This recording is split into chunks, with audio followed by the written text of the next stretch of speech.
नमस्कार, आर्य न्यूज देख रहे हैं आप और मैं हूं आपके साथ Rishabh Chauhan. Central board of secondary education यानी सीबीएसई सेकेंडरी और हायर सेकेंडरी लेवल बड़े बदलाव की तैयारी कर रहा है। सीबीएसई बोर्ड के प्रस्ताव के मुताबिक 10वीं कक्षा के विद्यार्थियों को 5 की बजाय अब 10 सब्जेक्ट के पेपर देने होंगे। साथ ही छात्रों को एकेडमिक ईयर के दौरान 2 की जगह 3 भाषाएं पढ़नी होंगी। इसमें अनिवार्य तौर पर 2 भारतीय भाषाएं होंगी, 7 दूसरे सब्जेक्ट होंगे। इसी तरह से कक्षा 12वीं में विद्यार्थियों को 1 की बजाय 2 भाषाएं पढ़नी होंगी, जिसमें से 1 भारतीय भाषा होना अनिवार्य होगा।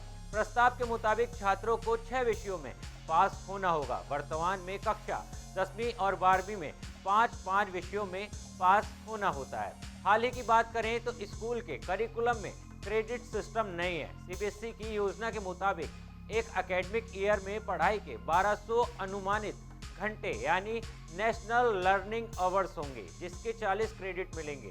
नेशनल लर्निंग आवर्स से मतलब उस समय से है जो एक औसत छात्र को तय परिणाम प्राप्त करने के लिए लगाने ही होंगे।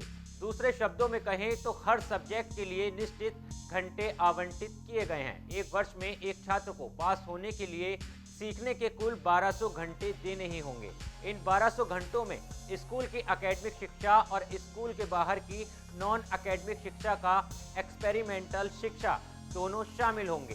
कक्षा 10वीं में 3 लैंग्वेज के अलावा जिन 7 सब्जेक्ट का प्रस्ताव है वे mathematics and computation thinking, social science, science art education, physical education, wellbeing education और एनवायरमेंटल एजुकेशन है। 3 भाषाओं mathematics and computation thinking, social science, science environmental education का मूल्यांकन बाहरी परीक्षा के तौर पर होगा, जबकि आर्ट एजुकेशन और फिजिकल एजुकेशन का मूल्यांकन बाहरी और आंतरिक दोनों तरीकों से होगा। लेकिन छात्रों को अगली कक्षा में जाने के लिए सभी 10 विषयों में पास होना होगा। कक्षा 9, 10, 11 और 12 के प्रस्तावित बदलावों वाली ये योजना पिछले साल के आखिर में सीबीएसई से संबंधित स्कूलों के प्रमुखों को समीक्षा करने के लिए भेजी गई थी। उसने इस पर 5 दिसंबर साल 2023 तक सुझाव व टिप्पणियां मांगी गई थी।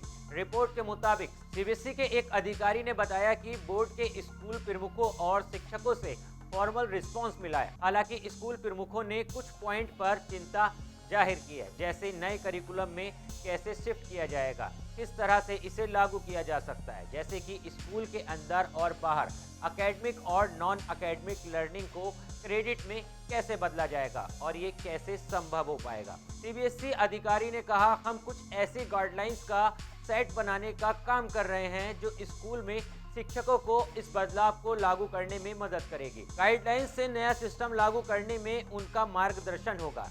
ये दिशा निर्देश एक व्यापक स्ट्रक्चर के रूप में कार्य करेंगे, लेकिन शिक्षकों को स्वतंत्रता बनी रहेगी। हालांकि अभी तक यह साफ नहीं है कि ये शिक्षा से जुड़ी ये नई योजना कब तक लागू हो पाएगी। सीबीएसई के इस फैसले पर आपकी क्या राय है? एक बार हमें कमेंट करके जरूर बताना। देश और दुनिया की तमाम खबरों के लिए हमारे चैनल आर्य न्यूज को भी फॉलो कर लेना। मिलता हूँ आपसे किसी और वीडियो में। जय हिंद।